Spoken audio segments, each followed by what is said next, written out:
Thank you so very, very much for that very warm introduction, that equally warm and wonderful welcome. You know, we are all participants in the creation of the present and the future, whether we like it or not. Either way we go, through silence or through our raised voices, through work that activates and motivates, or that which produces slumber, whether we commit ourselves to what can be or passively accept what is. Either way we go, all of us are participants. I am so pleased to be able to join with you this evening in this joyous celebration with an organization that has chosen to participate in the creation of not only a better present, but a better future, to a more compassionate and just America.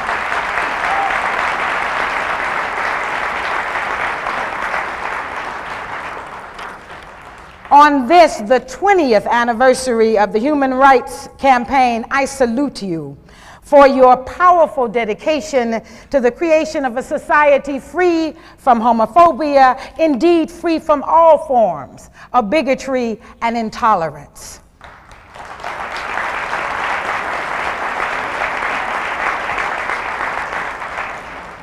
HRC's contributions have improved the lives of countless members of the gay, lesbian, bisexual, and transgendered community, and in the process has strengthened the very fabric of our democracy.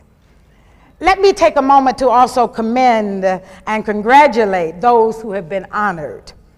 Through your efforts, you have affirmed the truth found in the statement made by Booker T. Washington. There are two ways of exerting one's strength. One is pushing down, the other is pulling up.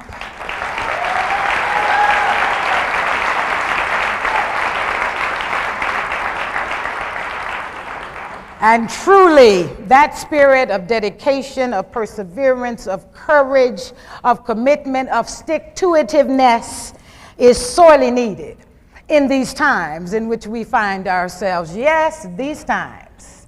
For some, perhaps the best of times, but for far too many, perhaps the worst of times.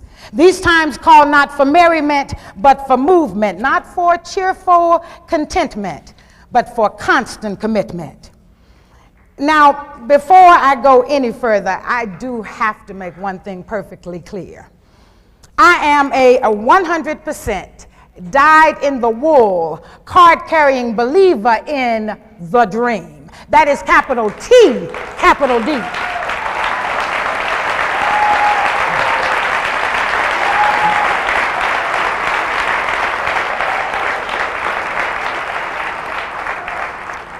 The dream that led my father from a bus boycott in Montgomery, Alabama, to the vision of the mountaintop in Memphis, Tennessee. That's the dream I believe in. It's a dream about freedom.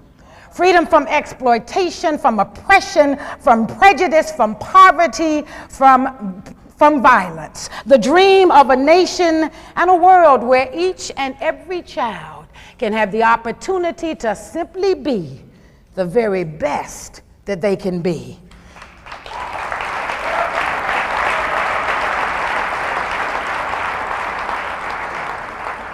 I believe that along with racism, sexism, and anti-Semitism, homophobic attitudes and practices are unjust and unworthy of a free society and must be opposed by all Americans who truly believe in democracy.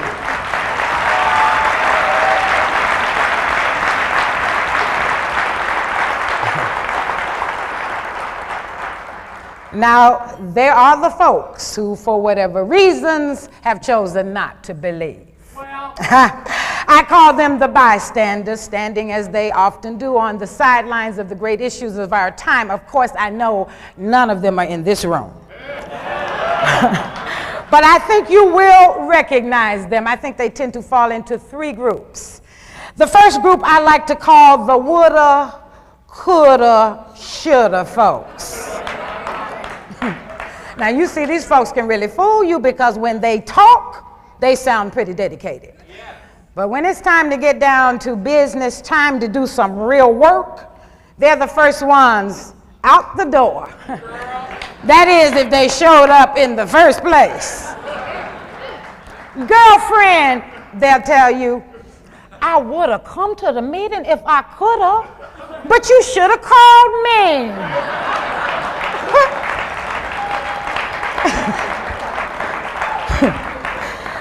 And then I would have asked my brother-in-law to ask his sister if her boyfriend could have run me by.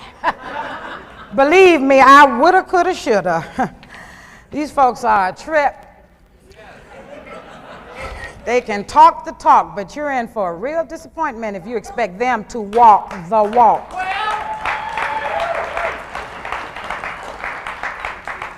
And then, of course, there are the can't folks. For whatever reasons, they have decided that they just can't do any dream work. And, you know, I'm always saddened when I speak with them because, you see, they sit back and they hold their hands, hoping and praying that somebody, anybody will come along and deliver the dream. But you see, I've always been taught that you have to take at least one step. You've got to do your best, and then God will do the rest.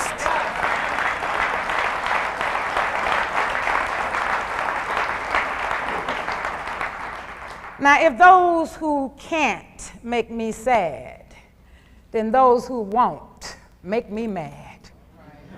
They frustrate me the most because, you see, in most instances, they understand the importance of what is needed, but they are caught up in ignorance or hatred or fear or conformity. And I guess the worst excuse of all, well, it's been like this always and nothing's going to change anyhow, so why bother? Oh yes, I have heard it all. And you know what? I am still a believer in the dream.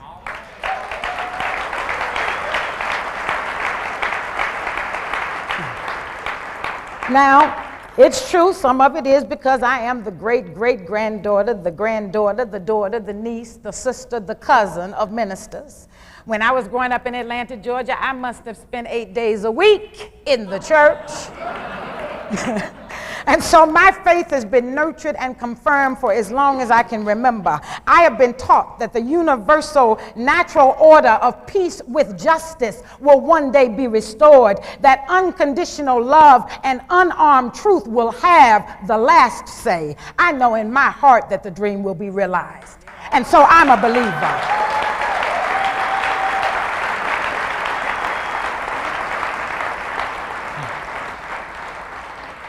And of course, another reason is because my parents, Martin Luther King Jr. and Coretta Scott King, were, and mother still is, modern day architects of the strategies for achieving the dream.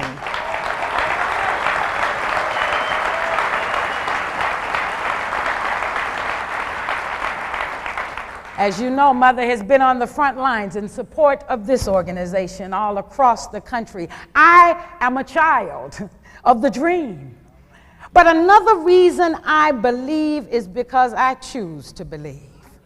That's right, I choose to believe. You see, choosing is a very powerful act, and it is available to every last one of us. It does not matter who you are, what your circumstances are in every moment of your life. You can choose. You can choose patience over impatience, understanding over anger, action over inaction, compassion over condemnation. I have chosen to believe, and that choice gives meaning to every other choice I make. That is how all of our lives are fashioned, one choice at a time. What makes each of our lives unique is the individual set of choices that we make. Choice. It's a powerful tool, and the alternative, well, as someone has once wisely remarked and observed, we do know what happens to people who stand in the middle of the road. They get run over.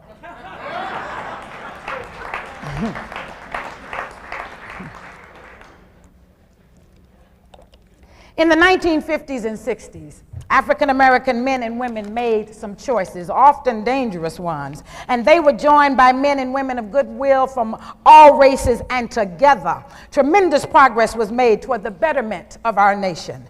This is where the seeds that have blossomed into the Human Rights Campaign were planted.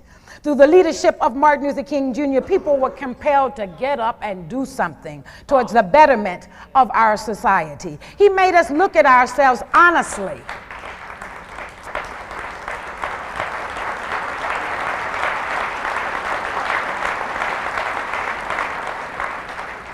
He made us look at ourselves honestly as a nation, as individuals, black, white, red, yellow, and brown, rich and poor, and we began to transform, and we reordered the conditions of many of our communities. As African Americans, we threw off the feeling of inferiority that had shackled us. We pulled ourselves up and demanded our God-given rights. As my father said on many occasions, a man can't ride your back unless it's bit. Many white people were freed from the shackles of bigotry that had suppressed and distorted their true humanity. Other people of color were encouraged to assert their rights, their values, their contributions. We came closer to becoming a multicultural society where people could come together in a spirit of compassion, sharing power and working together. The civil rights movement signaled some of the most important changes in the history of our country, and we must never forget the sacrifices that were made to achieve the gains that resulted. In far too many instances, however, we have forgotten. Our memories have blurred. Those of you in the audience who are my age, that is 39 and holding.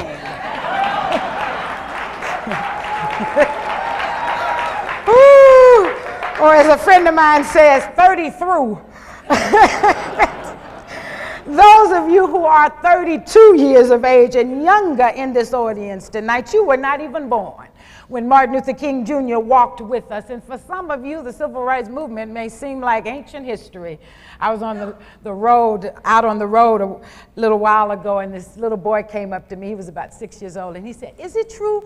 Is it true? Are you really Martin Luther King Jr.'s daughter?" And I said, "Yes." And he said, looking at me as if I was a ghost, "Then why aren't you dead?" Eons and eons of years ago. But as we all know, it was not. Only 40 years ago, the ugly signs of segregation surrounded us, the sitting on the back of the bus, the signs that read "for whites" or "for colored only," the terror of cross burnings and lynchings. And during the course of the struggle that started in 1955, the snapping dogs and the searing fire hoses, the beatings and the bombings that turned cities around the country into battlefields, they all seem like misty images from a horror story that we may have perhaps have read about or have seen on television. But the civil rights movement was not a mirage. It was not a documentary. It was not a television special. It was live and in living color.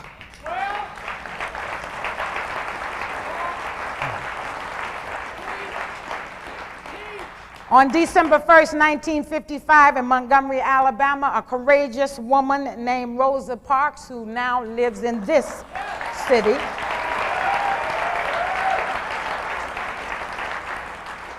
she chose to stand up by remaining seated on a city bus, and she triggered a movement that propelled Martin Luther King Jr. into leadership, a movement that would change America forever.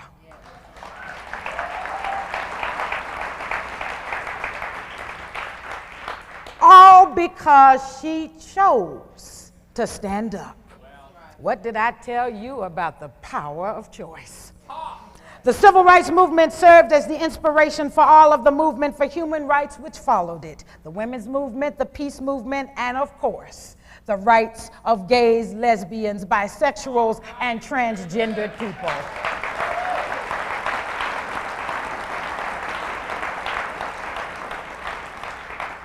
Progress has been made.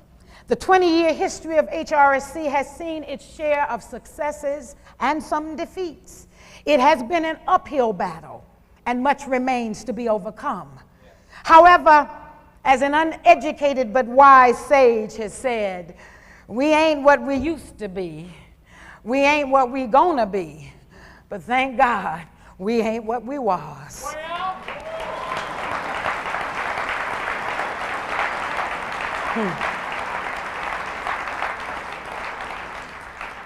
Certainly the cause that brings us together this evening is a reflection of the dream. For you see, justice is indivisible, and discrimination against any group of people cannot be tolerated. The civil rights movement that I believe in thrives on unity and inclusion, not division and exclusion.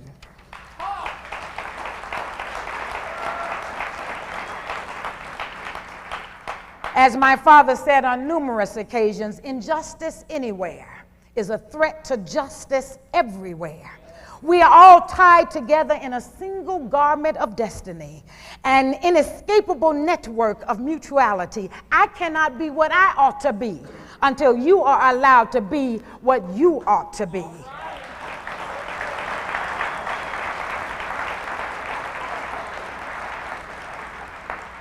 As your theme states, we are equal. Conscience demands that freedom-loving people should have a policy of zero tolerance for the persecution and repression of anyone or any group of people. Yeah. Again, to quote Martin Luther King Jr., the ultimate measure of a man is not where he stands in times of comfort and convenience, but where he stands in terms of challenge and controversy. On some issues, cowardice asks the question, is it safe? Expediency asks the question, is it politic? Vanity would ask the question, is the position safe? But conscience asks, is it right? And sometimes we must take positions that are neither safe nor politic nor popular, but we must take them because conscience dictates that it's right.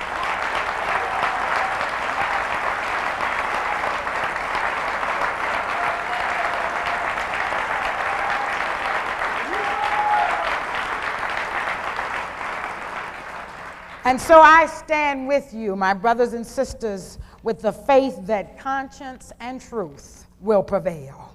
The upcoming national elections provide an opportunity for all of us to continue the progress toward a more progressive society. Too many people have given up on voting because they see it as removed from their own self-interest, from their families, from their communities. We cannot buy into that. As the Human Rights Campaign has proven, it works if you work it. We must turn out on Tuesday in record numbers to support the candidates, and I think we should know by now, if we didn't before we came tonight, after tonight, we should know the candidates that have proven their support of our issues.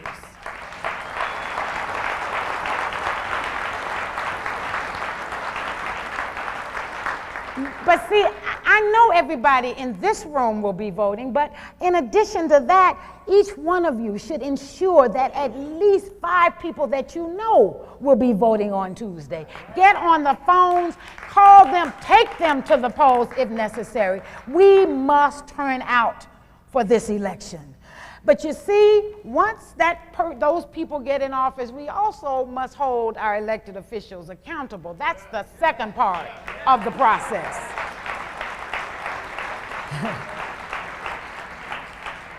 We must work with them, and when it is necessary, we must work on them, as HRC has done magnificently to make sure that they honor their promises.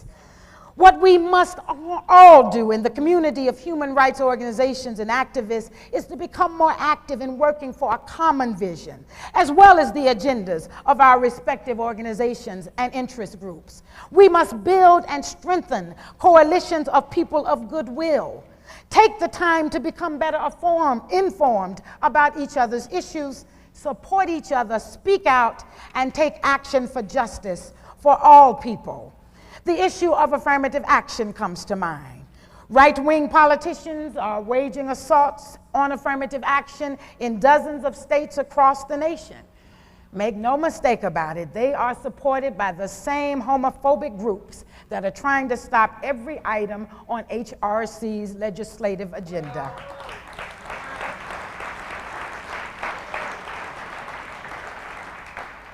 You must remember that affirmative action directly benefits the membership of HRSC that are women and people of color, and indirectly it benefits all members because it affirms the spirit of inclusiveness in the workplace.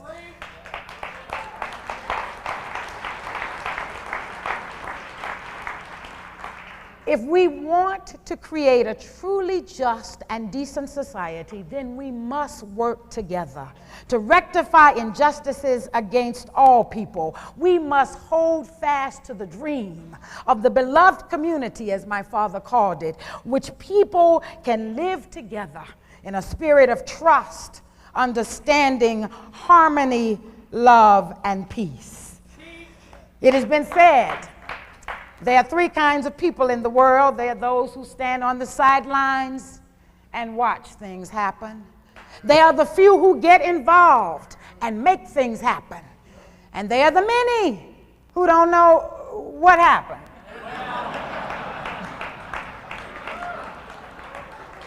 What kind of person are you? It's time to make a choice. I, for one, choose to dream and to act on my dreams. Most importantly, following the example that my parents taught and remembering the words of Bobby Kennedy, some see things that are and ask why. I see things that never were and ask, why not? And remembering and realizing the truth found in a statement of Edmund Burke's, all that is necessary for the forces of evil to win in this world is for enough good people to do nothing. Yes.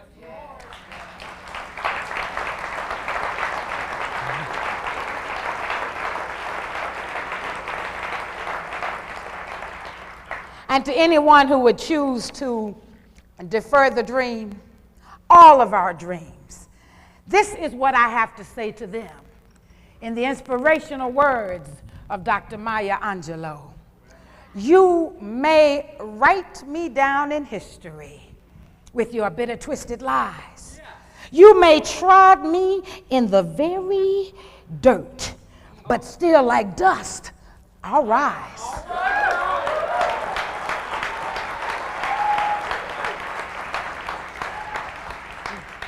Does my sassiness affect you? Why are you beset with gloom? Because I walk like I've got oil wells pumping in my living room. Just like suns and like moons with the certainty of tides. Just like hope springing high, still I'll rise. Did you want to see me broken? Bowed head and lowered eyes? Shoulders falling down like teardrops, weakened by my own soulful cries. Does my confidence upset you? Oh, don't you take it so hard. Because I laugh like I've got gold mines digging in my own backyard. You may shoot me with your words. You may cut me with your eyes. You may even try and kill me with your hatefulness, but still like life, I'll rise.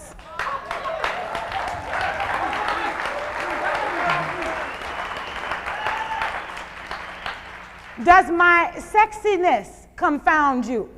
Does it come as a surprise that I dance like I've got diamonds at the meeting of my thighs?